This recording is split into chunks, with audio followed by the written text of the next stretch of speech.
Bismillahirrahmanirrahim. Assalamualaikum warahmatullahi wabarakatuh. Perkenalkan, nama saya Rizkawati Pomolango dengan NIM 4424200003. Di sini saya akan mempresentasikan tugas yang telah diberikan oleh dosen saya, yaitu Bapak Kostiawan Sukamto, SPDMT. Jadi langsung saja pada pembahasan materi yang telah saya bawakan pada hari ini, yaitu materi yang saya bawakan utilitas pabrik. Jadi definisi utilitas adalah salah satu unit penunjang operasi yang ada di dalam sebuah pabrik kimia. Secara sederhana, unit utilitas dapat didefinisikan sebagai unit yang menyediakan media pendingin, media pemanas, energi penggerak, dan lain sebagainya untuk mendukung proses produksi pabrik.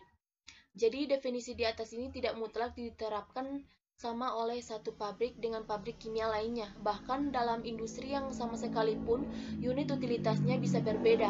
Hal tersebut tergantung dari beberapa faktor, diantaranya karakteristik proses produksi, kompleksitas proses produksi, proses-proses penunjang yang ada di dalam pabrik, dan jenis produk yang dihasilkan. Materi selanjutnya yaitu unit penyedia listrik. Dalam masyarakat modern yang industri dan perekonomiannya maju, tenaga listrik memegang peranan yang sangat menentukan. Sulit dibayangkan sebuah pabrik tanpa pemakaian tenaga listrik karena untuk menggerakkan beberapa alat misalnya dibutuhkan motor listrik, dan motor-motor listrik yang dipakai pada berbagai alat semuanya membutuhkan listrik sebagai tenaga penggerak. Pada instalasi pabrik yang lebih modern umumnya dipakai motor tersendiri untuk setiap alat produksi, meskipun menggunakan motor kecil saja. Konstruksi motor yang lebih kecil dirancang dengan bentuk yang kompak dan tertutup agar motor tidak mudah rusak karena pengotoran. Jadi mungkin di sebelah kanan saya itu ada terdapat gambar. Gambar ini merupakan gambar motor listrik. Materi selanjutnya yaitu unit penyediaan air. Jadi kebutuhan air pada umumnya dan air pengisi ketel pada khususnya pada industri-industri yang menggunakan tenaga uap adalah suatu hal yang amat perlu mendapat perhatian. Pada pabrik-pabrik di mana uap atau steam merupakan sumber tenaga atau sebagai tenaga penggerak dan sekaligus juga merupakan sumber panas atau dipakai dalam pemanasan, penguapan, dan pengkristalan. Materi selanjutnya yaitu unit pengadaan uap. Jadi uap atau steam sangat berperan penting dalam proses untuk menggerakkan mesin-mesin bertenaga uap dan pemanas awal.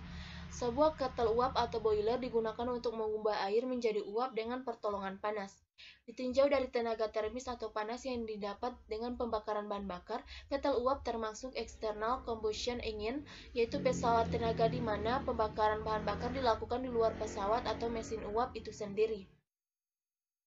Jadi uap yang dihasilkan mempunyai tenaga termis, tenaga potensial, dan tenaga kinetis yang dimanfaatkan sebagai berikut. Yang pertama yaitu tenaga termis yang dikandung uap dapat langsung digunakan sebagai bahan pemanas pada proses industri.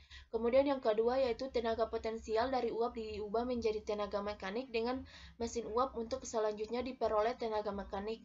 Kemudian yang ketiga yaitu tenaga kinetis dari uap diubah menjadi tenaga putar dengan suatu turbin uap. Selanjutnya dapat digunakan untuk membangkitkan tenaga listrik. Materi selanjutnya yaitu sistem utilitas udara tekan. Plan industri menggunakan udara tekan untuk seluruh operasi produksinya, yang dihasilkan oleh unit udara tekan yang berkisar dari 5 horsepower atau HP sampai lebih 50.000 HP. Sistem udara tekan yang terdiri dari bagian pemasokan yang terdiri dari kompresor dan perlakuan udara, dan bagian permintaan yang terdiri dari sistem distribusi dan penyimpanan dan peralatan pemakaian air. Bagian pemasokan yang dikelola dengan benar akan menghasilkan udara bersih, kering, stabil yang dikirimkan pada tekanan yang dibutuhkan dengan biaya yang efektif. Bagian permintaan yang dikelola dengan benar akan meminimalkan udara